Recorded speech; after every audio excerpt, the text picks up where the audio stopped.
So everyone, welcome. This is a Beam Exchange webinar.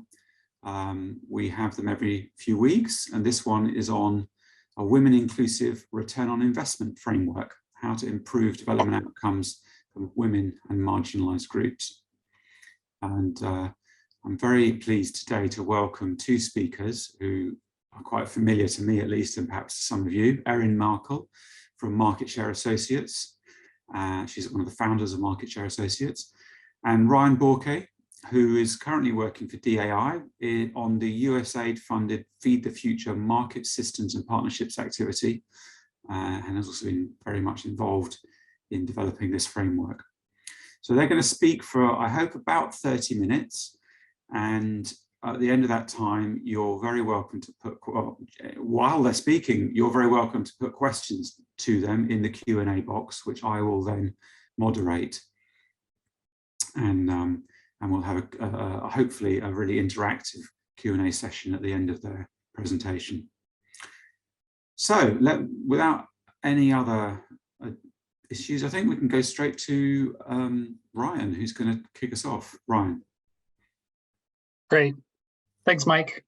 So yeah, for the purposes of this call, I'll just provide a quick overview of what the market systems and partnerships activity is. And then how this WI-ROI framework fits within our kind of broader work streams. And then I'll pass over to Erin to really get into the meat of it. So the market systems and partnerships activity, or what we'll call MSP for short, because I know it's a bit of a mouthful, is a USAID funded global learning initiative that runs until June 2026. And the focus of the MSP activity is really to advance learning and good practice in both kind of market systems development, but also what within the USAID space is called private sector engagement work. And so MSP is broken up into the 5 work streams that you see here on the left. For the purposes of this conversation, though, we're really focused on our social inclusion work stream, of which this framework fits in. So under our social inclusion work stream, the goal of this work stream is really to advance the uptake of social inclusion objectives as a key component of MSD work. We've had 3 products that we've developed under this learning stream. So the framework that we're going to be speaking about today is the 3rd, and the other 2 I've just put here. So when we actually share this, you can peruse the other 2 resources just on the quick hyperlinks there. So the first one is called How the Private Sector Measures Social Inclusion and its Return on Investment. And this kind of examines the key metrics used by private investors, private firms, and public companies to measure social impact. And then the second looks at the return on investment, or the ROI, which is a phrase we'll use a lot in this presentation, really looks at the evidence base around the return on investment for investing in social inclusion outcomes. So that really kind of provides the background or the backbone for the framework that we're going to discuss today. And then quickly, just before I turn to Erin, I just wanted to provide just a quick overview, I guess, of what the framework's trying to do and what it doesn't do, just so it's helpful to think about how you could use this in your work.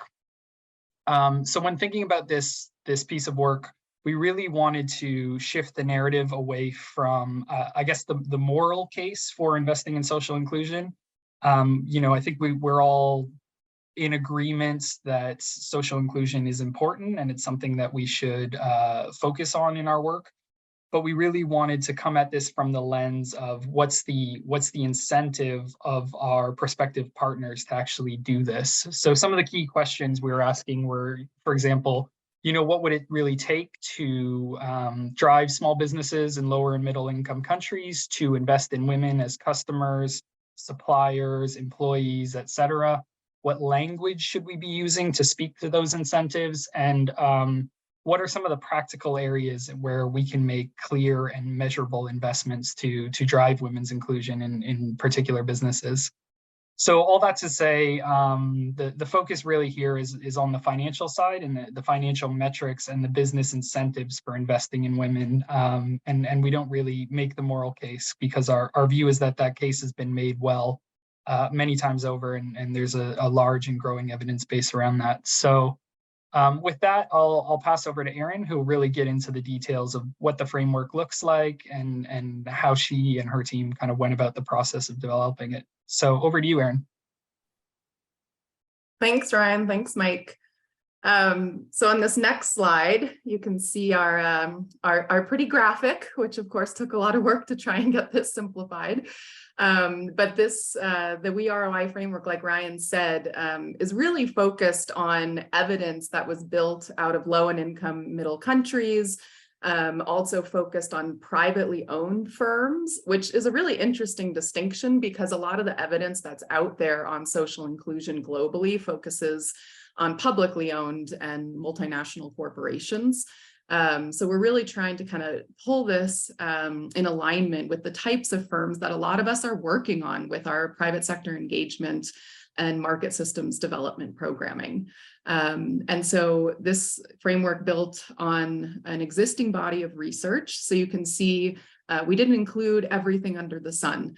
The framework really does include kind of what's out there in terms of good practices that are working around women's inclusion, and what's working in alignment with actually starting to show promising evidence around the financial outcomes of these different initiatives. And so we'll go through in a second in terms of, as we walk through these different business strategies, just where the evidence is, how much there is, and also kind of where it's limited and lacking.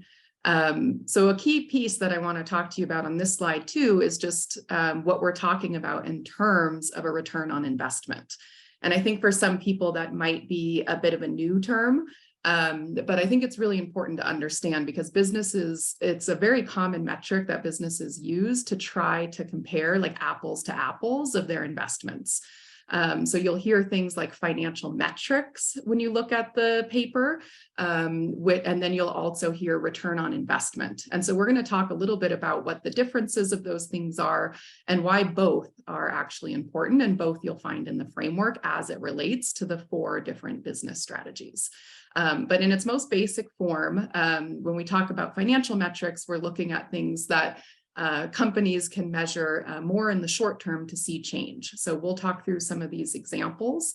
But when you look at the ROI, people use them, as a projection. So how much do we think this is going to cost? What is the estimated return on our investment, right? But then you're also can use it as a backward looking piece to see, like, did we get the ROI that we were hoping for? And for a lot of companies, that can be a bit of a longer term exercise. The other piece I just want to call out here in the framework that's really important are the actual 4 quadrants. So we'll talk more about these, but you can see here we have talent and leadership, workplace culture, supply chains, and consumers. And like I said, these are really coming together based on the evidence that's currently out there, and what are some of the common initiatives that we're seeing in lower and middle income countries, and even mostly with SMEs, but also looking at a growing base of evidence with businesses more generally in those countries. So you can switch the slide. I want to just take a heartbeat on methodology, because I think it's important. Like Ryan said, this was built off of a couple of different pieces of research. I think one thing that we found in that first piece of research that's really important to shaping this methodology is that the private sector is not all the same, right? There's, similar to how we think about women that we've been fighting for many years, right? Like women are not just like a homogenous group of people. It's the same with the private sector, and I think all of us know that well, but it's just an important reminder that there are varying incentives based on the type of private sector entity that you are. So this paper, again, really focuses on, privately owned firms and really focuses on smaller to medium-sized businesses. And there's a lot of different incentives there and different types of things that might work for those types of companies. So we really wanted to document that. So that's what you'll see here. And we tried to focus our research on that as much as we could, but it's much more limited. So you can see when you look here at the company size, a lot of the evidence still is coming from MNCs, which is multinational corporations. It's hard to find existing evidence that isn't just anecdotal from SMEs. So that's a little bit of a call to action for all of us. And our research, really tried to actually have, interviews and key informant interviews with those sized companies. But there's really a need for more evidence coming out of that space. And then you can also see in terms of the sectors that we looked at and what's existing. And I think that's helpful as well. And it's grouped by category. So we'll go through some of that evidence here shortly.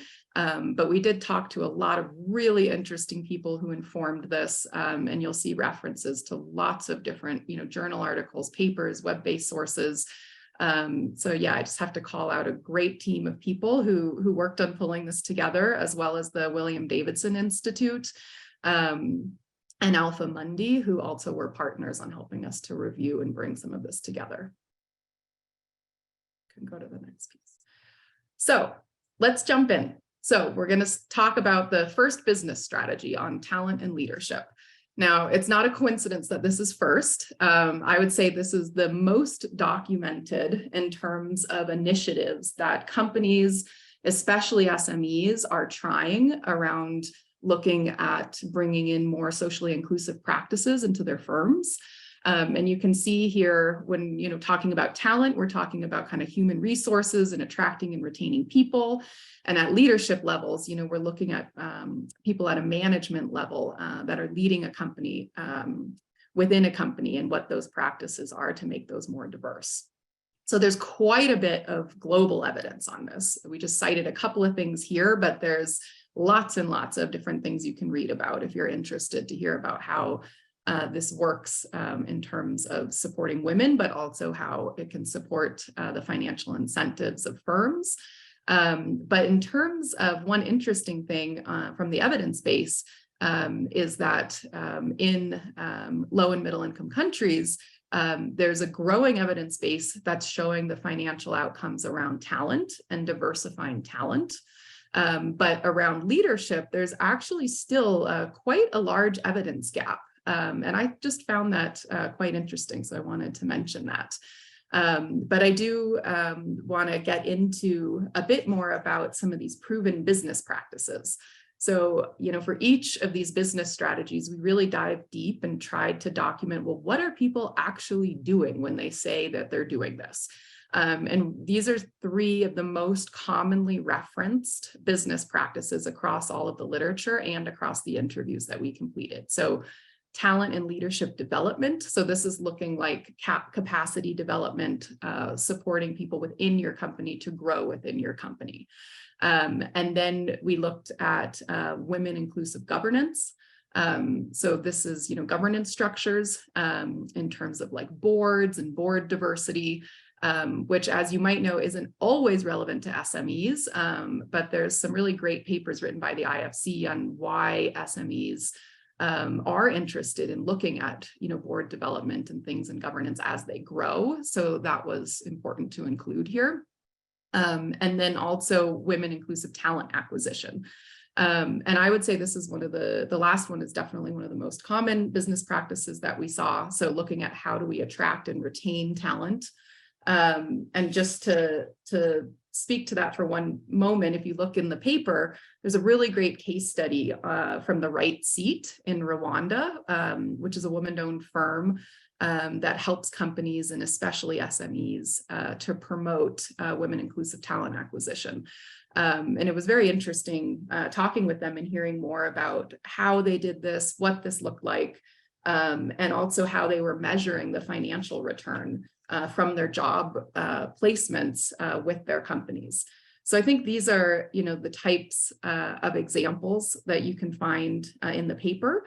But one thing that the right seat pointed out was just the importance of inclusive job descriptions. And it sounds so simple, but it's something that we forget about all the time and don't do well.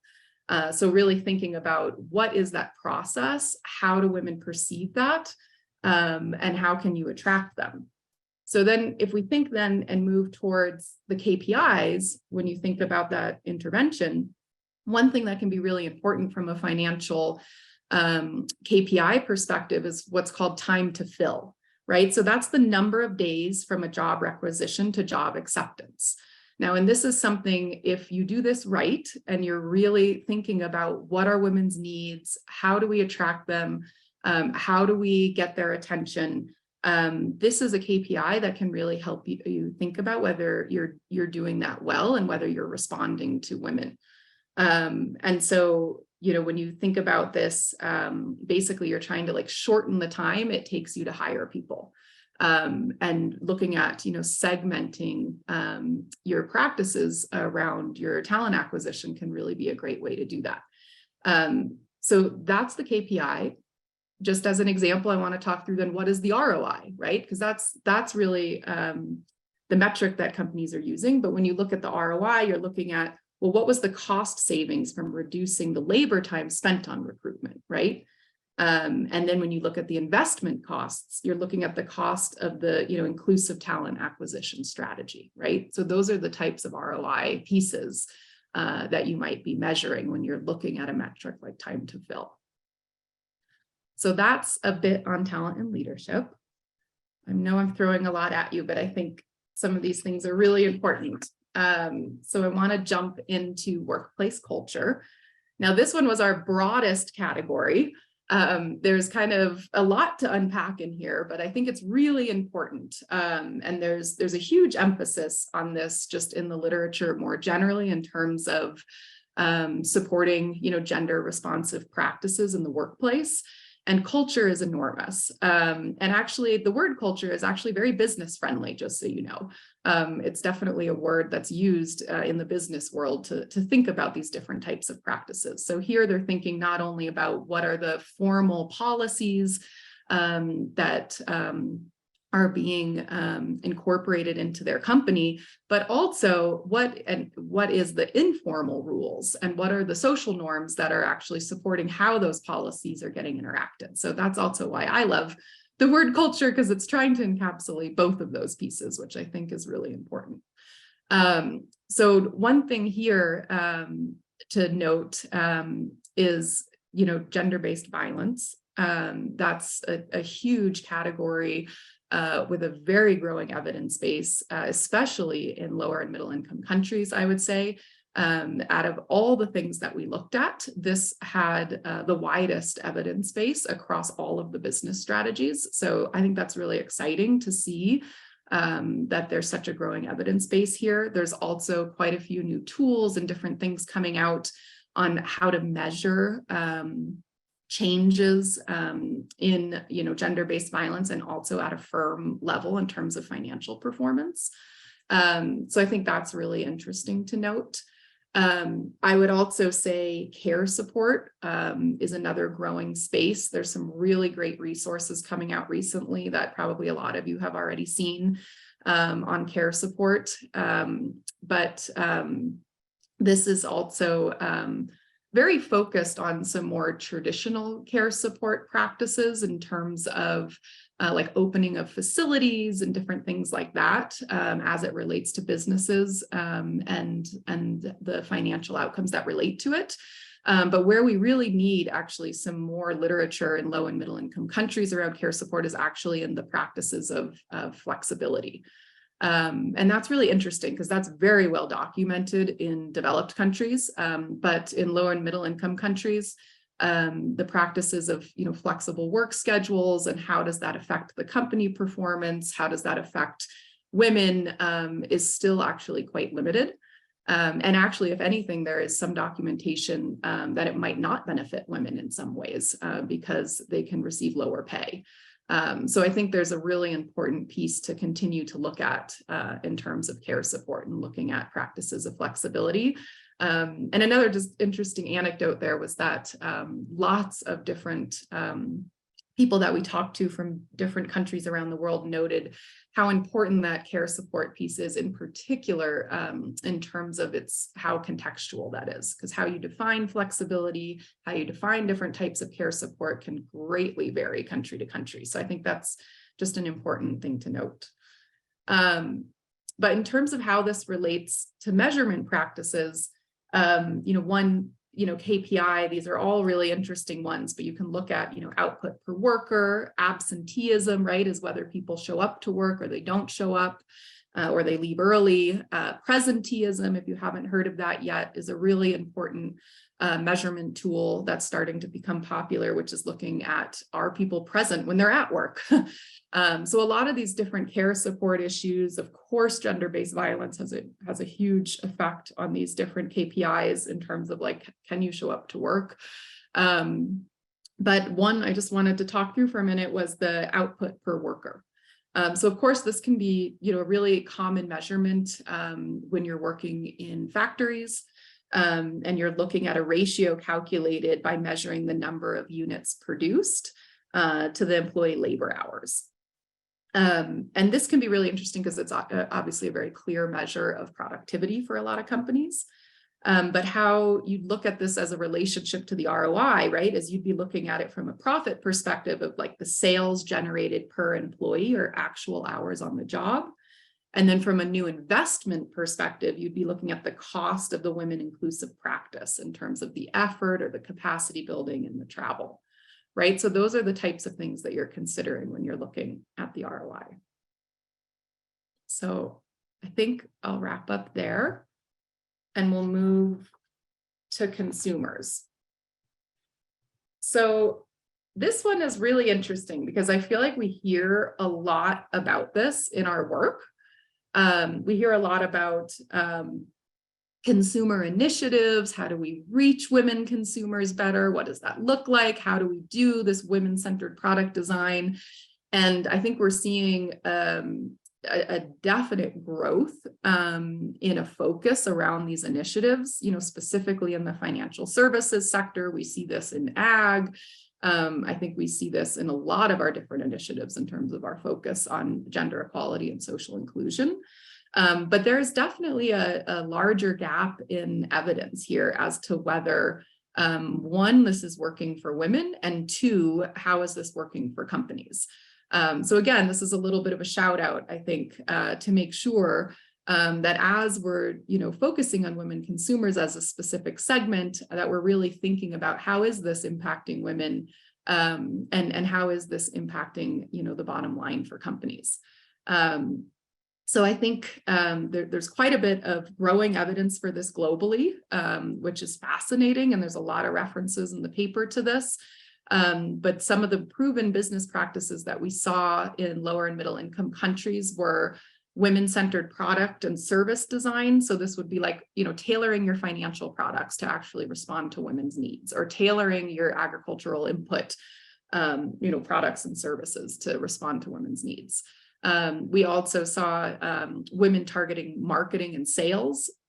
So that's just a little bit different, right? That's not just the actual product, but it's actually looking at how do you actually target the marketing and sales towards women. So maybe you have the same product for all people, but you're actually targeting your marketing practices in some ways.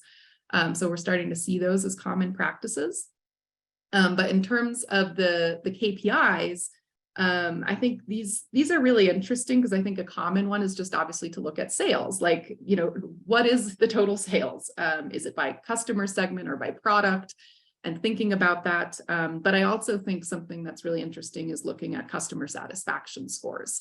And we're starting to see companies use this. And you can see just a number of satisfied customers, right, is the definition of that.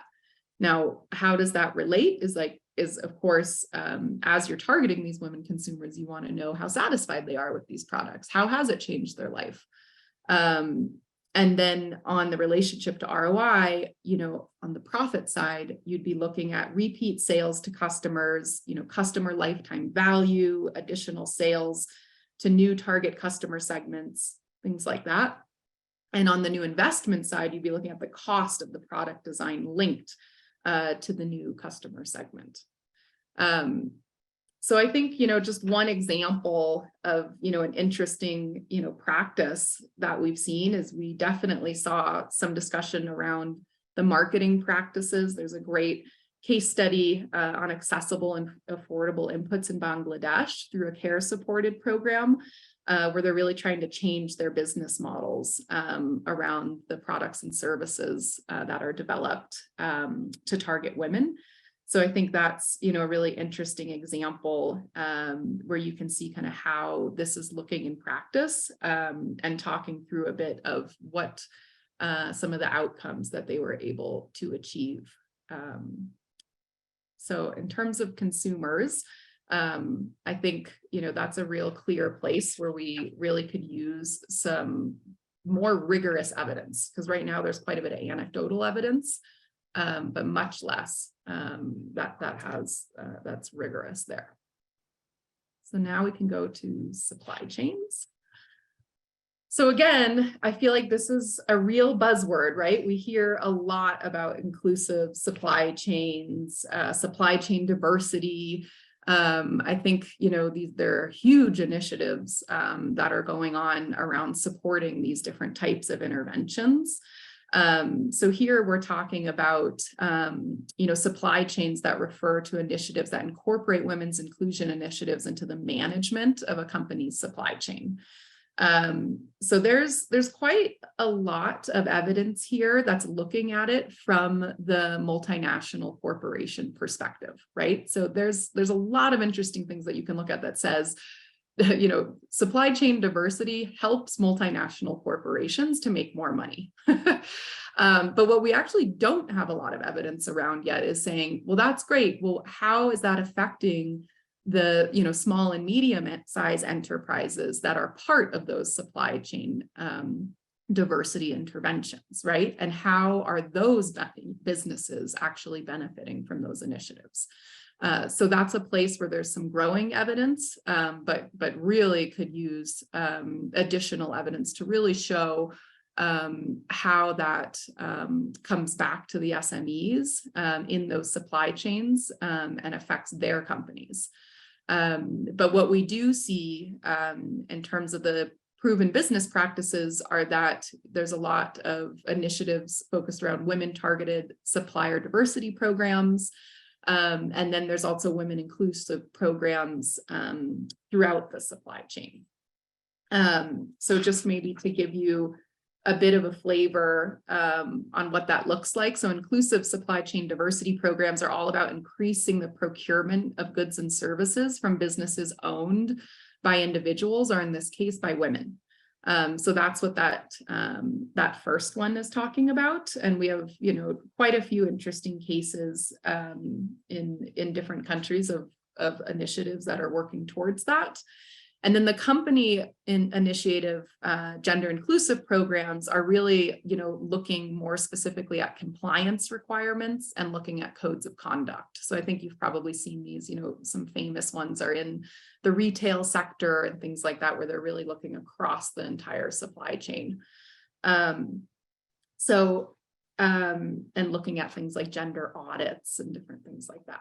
So those are some pretty common initiatives. Now, what that looks like in terms of illustrative KPIs, you can see here that a really common thing to measure is looking at the diverse supplier count, right? So what are the number of diverse suppliers within that supply chain? And, the relationship to the ROI, when you're looking at profit, would be the cost savings and procurement spending. And when you look at new investment, you'd look at the cost of new practices, efforts, events, networking, marketing, or different software.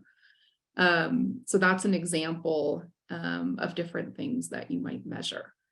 So I do want to call out again, there's a lot of evidence, from the multinational corporation perspective, but much less on how this is affecting the bottom line for SMEs and the importance of the focus on that. So I think I might end there, but just to kind of wrap up and thinking through those 4 different business strategies, Like I said, there's quite a bit of evidence around, gender-based violence, very much growing evidence around the care support. So the workplace culture has quite a few more pieces of evidence linking things to financial performance of firms in lower and middle income countries, right? That's specifically what we're talking about. And also on the talent side, there's a real growing base of evidence there as well, coming out of low and middle income countries and firms' financial performance. But on the leadership side, looking specifically at consumers and looking specifically at supply chains, the evidence is still more anecdotal. So I think I might wrap up there and talk a little bit. I'll let Ryan talk about next steps, but I just wanted to talk too about what does this all mean and why is this important?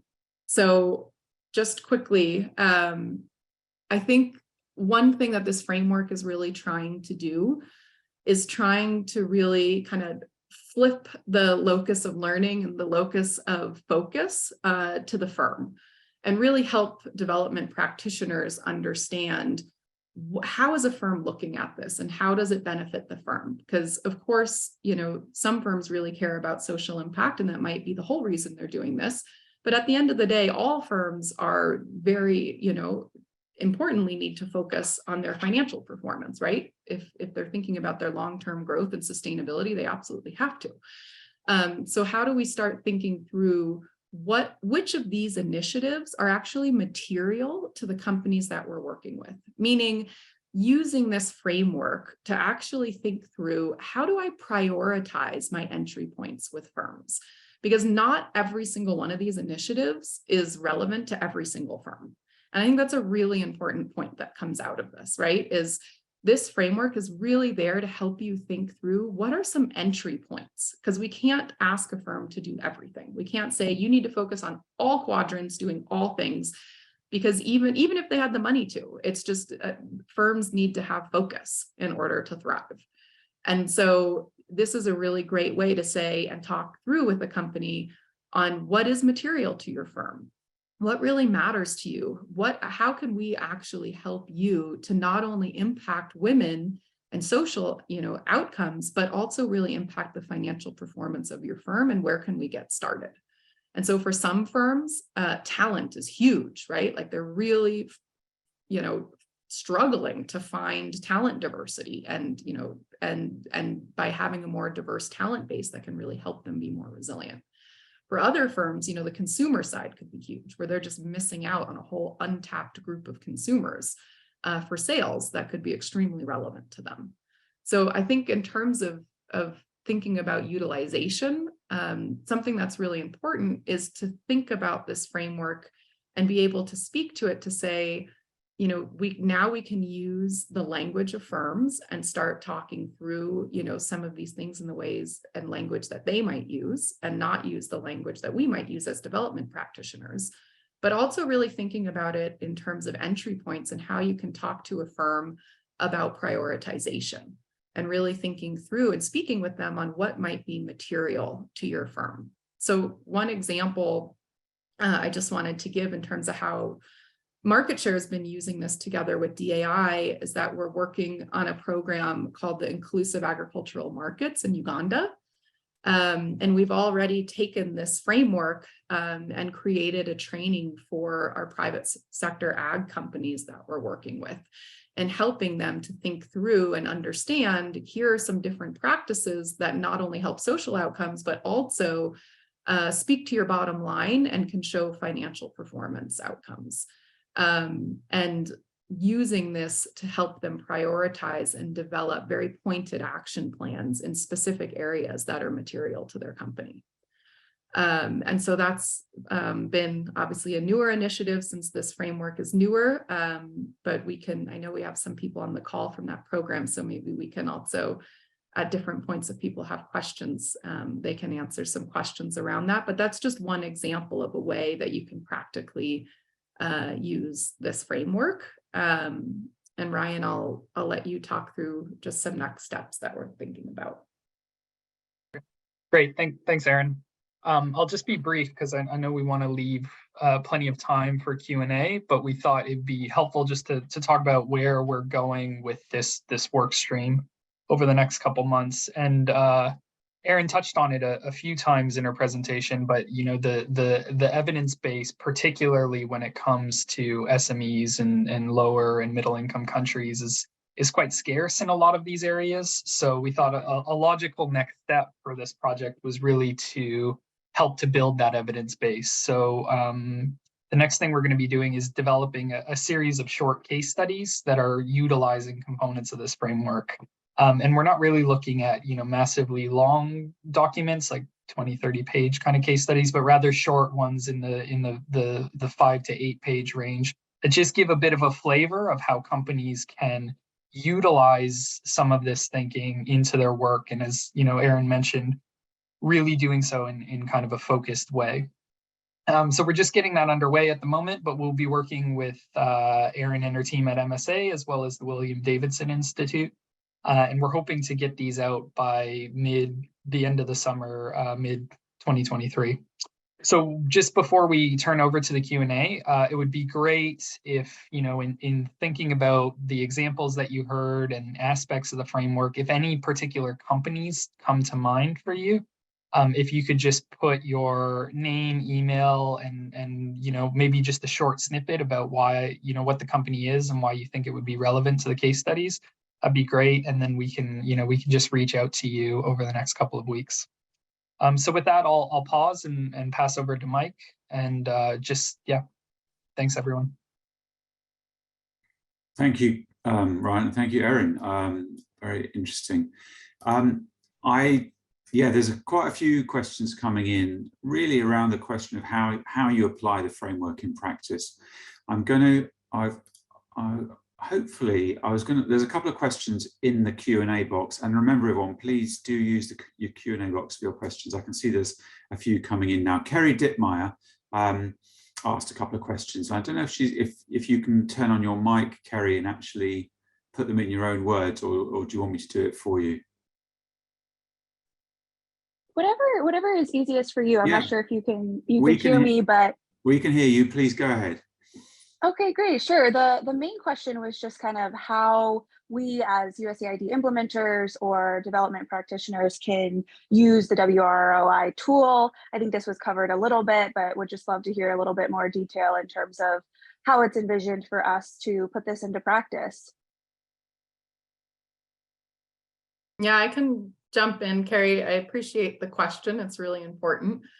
You know, like I said, I think one of the key ways is actually just kind of reframing that mindset to start thinking like a firm, and how they might be thinking about these different issues is one important piece that sometimes we forget.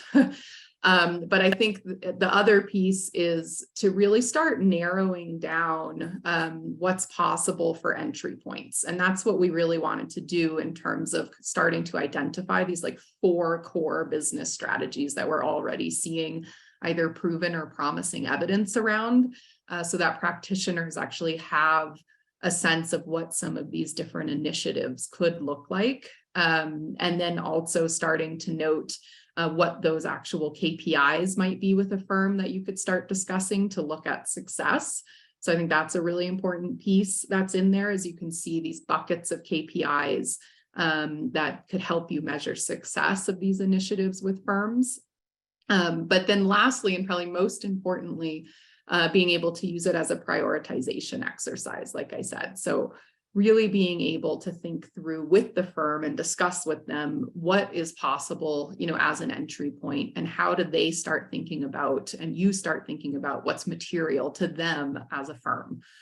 So not just like what we as development practitioners want, but how is this actually helpful to the firm? And of course, the reason that's incredibly important is because it's thinking about it from their perspective, and then it's ensuring long-term sustainability from there, instead of this being like a top-down approach, like we need you to do this. It's more of a co-creation piece when you're working with firms, say through like a grant mechanism, or a challenge fund mechanism, that you're working with them to see, what is actually material to their firm, so they can identify that and take something on that they are willing to invest in because they see the long-term financial outcomes for them.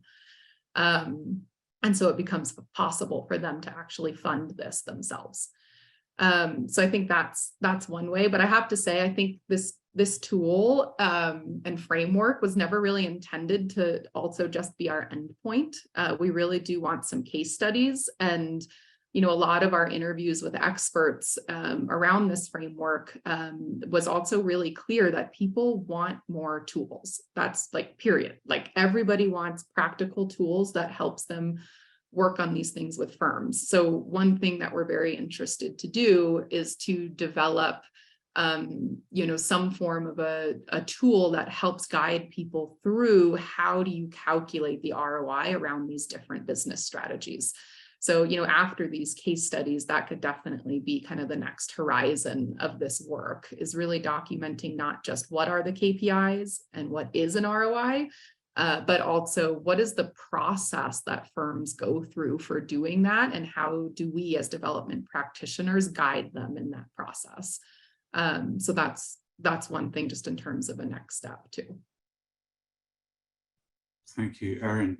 So look, a couple of people are asking about, you mentioned actually when you're talking that a lot of the evidence you've got, or the existing evidence, is related to MNCs, to multinational companies, but I think for a lot of people on the webinar, they're interested in whether there's any evidence or results that can be looked at around other kinds of companies, particularly, and also cooperative businesses or smaller producer organizations, or even just family-based businesses. Dick Tinsley was asking. So yeah, could you just speak to that issue? I think those questions came in earlier, right? Which I thought was actually a really interesting question when I saw that last night, around the cooperative development in particular. So we did not talk to a lot of cooperatives, and I think that would be really interesting. I have to give a plug for Chemonics, because I know that they're about to launch a large initiative looking at the ROI of women's inclusion, specifically around cooperatives. So that could be something to really, and we're in touch with them to try to think through as they gather that evidence, how does that compare to the evidence that we looked at around privately owned SMEs? But I think it's fascinating. I mean, there's so much more interesting work that could be done in terms of just segmenting this kind of data and building out this data so that we better understand this for the different types of businesses that we work for. So I just want to say we did not talk to cooperatives, but I think I would really, I forget who asked that, but I think I would say, please go collect that if that's the type of thing you're working on, because it would really add to the evidence base and would be really, really interesting to look at further. Thank you. Okay, so I'm just going to pick a few questions at random. There was a question right at the beginning from Meredith Sewell about the Global Food 50/50 report, which she is saying took a similar approach. Are you familiar with that? I'm not familiar, but if someone wanted to tell us how it's relevant, I'm curious. Nor I. Okay. Let me while we carry on, I'll see if I can get Meredith online, as it were. Someone else from Chemonics, Ned Hoyt, was asking about the talent pool, the talent pipeline quadrant, and in particular, what firms are doing to expand their relevant talent pools. Can you say a little bit more about what you're looking at in that area? It's particularly important for technical training issues in sectors like energy and renewables. Yeah. So, well, for one, we had a long discussion developing this framework as to how sector specific or not we could get. And the idea for this framework was to stay a bit sector agnostic, with the focus on trying to gather some more evidence in the agricultural space. But, and the reason for that is we were really looking for some broader evidence. So we really wanted to look kind of across sectors as much as we could. But that said, in each of these business strategies, there are sector-specific strategies that matter. So I just want to be clear about that. And this framework is not intending to try to do, a sector-specific piece. Now, if there's somebody out there who wants to fund, looking at this framework from a different sectoral perspective, I think that could be incredibly interesting. And it's something we actually had a long discussion about. But, for example, on talent pool, that's a very interesting one that does have sector specific strategies in terms of the types of talent, the types of skill building that's needed, and the types of things that work and doesn't work. So I think, within some of the evidence base that we've looked at and referenced, you can find some of that in the framework. But I would say what we looked for were cross-cutting themes across sectors and across countries that were seemingly working for SMEs, which, as you can imagine, SMEs have a lot less resources available to do, capacity and talent development, right? And so you have to be very cautious around what you're supporting there. And so what we were trying to document is again, like, what are some of those entry points that aren't going to scare off an SME? Because some of the practices that are promoted are very much geared towards, like large and multinational corporations to do these huge capacity building initiatives and different things like that, right? So one thing I would just note here is just the importance of right sizing some of those initiatives for SMEs and just how important that is across industries, and not making this feel like it's such a big deal that it's something that the firm can never take on their own, and they could only ever do this dependent on grant funding. So I think the more right size that can be, that would be my answer to that on just how important that is. Thank you. The questions are coming thick and fast now. I've just seen a really interesting question from Christina, which is in the chat actually, but she's asking, how do you think about the incentives? What kind of incentives for firms to change and adopt new practices? What has been your experience in moving from the identification to prioritization and action of these issues? Yeah, so I love that question. Anything that's moving us into action, I feel like is like, yay. Because I think we've had so much done over the past few decades of being like, let's build the business case, let's build the business case. And I think part of this framework is trying to say, great, you know what, the business case is kind of there, and even during this research, when we talk to lots of different firms and lots of different experts, I think there's quite a lot of agreement, that people are interested, in looking at, women inclusive practices, and even just social inclusion more broadly, for firms. And I think there's, even in low and middle income countries for sure, and definitely with SMEs, I think there's some really interesting new reports coming out about not forgetting SMEs when it comes to social inclusion, because actually sometimes they can actually be the best new movers around social inclusion. And the ILO has some really interesting pieces that have recently been written about that I'd encourage you to find the reference to in our framework. But I would say in terms of moving some of this into action, that's a little bit what we're trying to do here. I would say one of the kind of requests that we had a lot was, give me more about how to prioritize and how this relates to my company, which is really the premises for this framework, is to say, how do we start speaking their language around financial performance, not just these broader business cases? That's not what companies want, right? They're not looking at the economic level of these business cases like a lot of countries are. They really need it at like the business level. So like for my specific privately owned firm, where I'm struggling to do all these different things, like what is the one or two things I can do to make a difference here? And how does that help my company so I can actually afford this in the future? So that's the kind of stuff you want to be talking to them about, right? Like we said, like really thinking about taking it into action by saying, you don't need to do everything. Let's start somewhere. You need more, talent diversity because you're having problems with retention. So you want to start usually with their problem. So you want to ask them, well, what are the issues that your business is facing?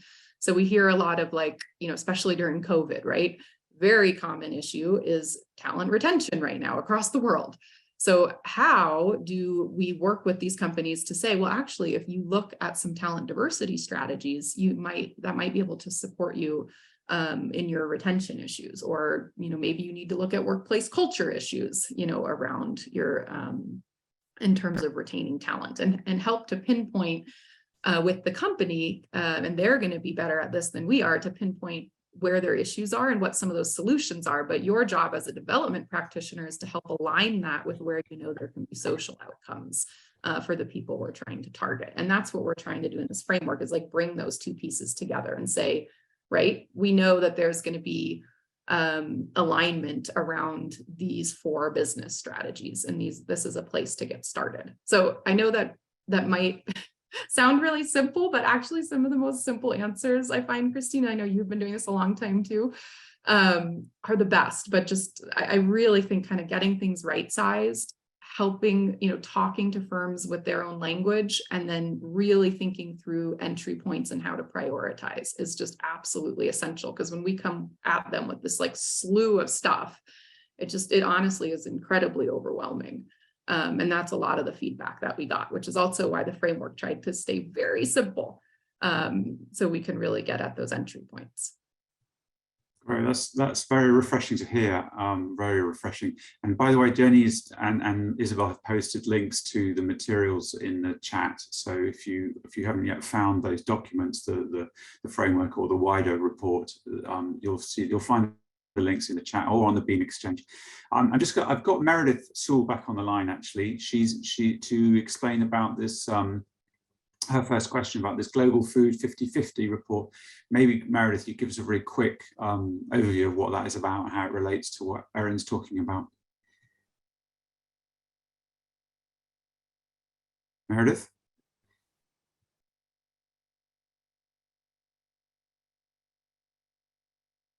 Meredith, we're not hearing you, I'm afraid. Oh, I'm sorry about that. Okay, so let's go back to, I'm sorry, Meredith, I'll go back to some other questions. If you can get your mic working, do chip in.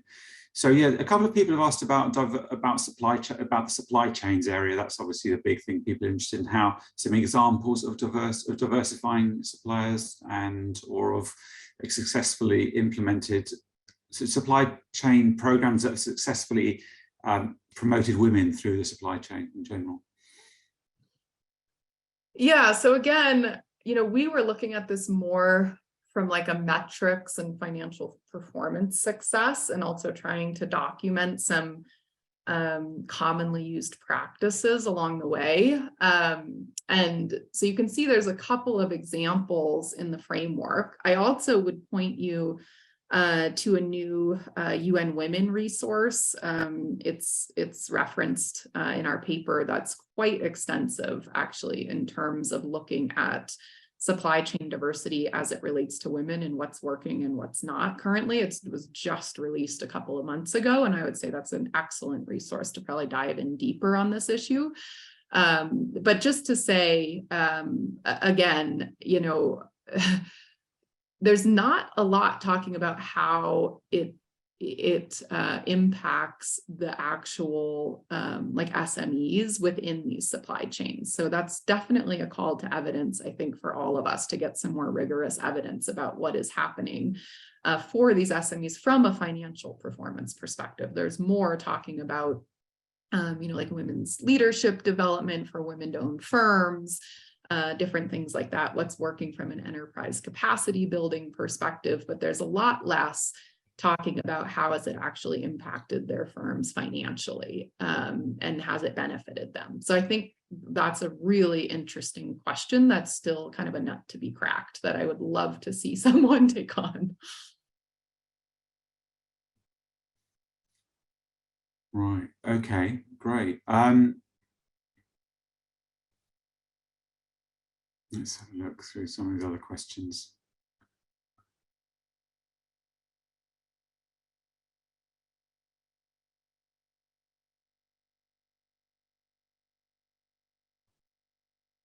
Yeah, Right. They know that's, we're looking at your screen. yeah, sorry, Dick just pointed out that other people can't see the questions, but we've actually had 2 or 3 questions relating to what the issue that Erin's just asked about, which is supply chains and women's involvement in supply chains and so on. Can I answer one from, it looks like Kabir on the Yes. How can this evidence be used to advise projects in the S aspect of ESG? That's the sustainability aspect of. Yeah, I mean, I love that question. I personally am also just probably, I don't know if obsessed is the right word, but I read a lot about that. And I also think there's a huge gap around the S aspect of ESG.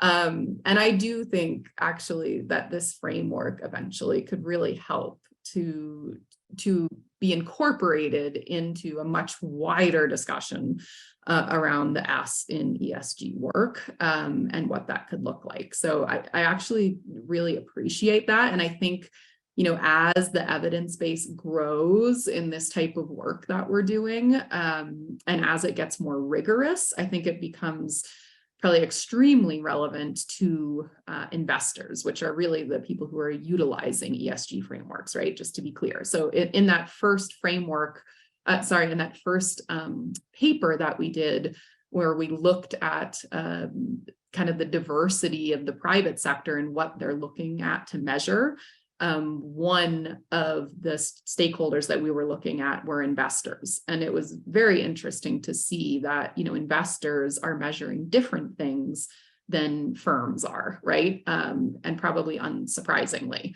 But I think that's, you know, a real call to the impact investor space too with this framework, is to say, you know, and in a lot of our interviews that we found too, is impact investors are having the same types of challenges that we are having as development practitioners in terms of, you know, reporting, getting the evidence that we need, supporting firms in terms of these new types of business practices. How do you prioritize which ones have financial performance so you can look at the sustainability and growth of these firms? So there's a lot of alignment there, actually, probably more so than I think as development practitioners we probably assume. So I think there's a huge need actually for the investor space and the development practitioner space to be having more discussions around this topic. And to be thinking about, yeah, what does this mean for the ESG space, and how can we utilize some of what we're doing here to inform that kind of S in ESG and measuring success in that. And I think that is, and I know there's interest actually in this framework from that space. So I think there's for sure something to be said to that, and probably something that we could, you know, eventually write something to. So anyway, I appreciate the question because I think it's something that still, you know, needs to be explored further, exactly how to frame it. But there's a lot of interest, just so you know, in our framework from the investor and impact investing space, given the focus on financial performance metrics. Thank you. Great. Well, Erin and Ryan, we've run out of time, I'm afraid, and we've pretty much covered all the questions.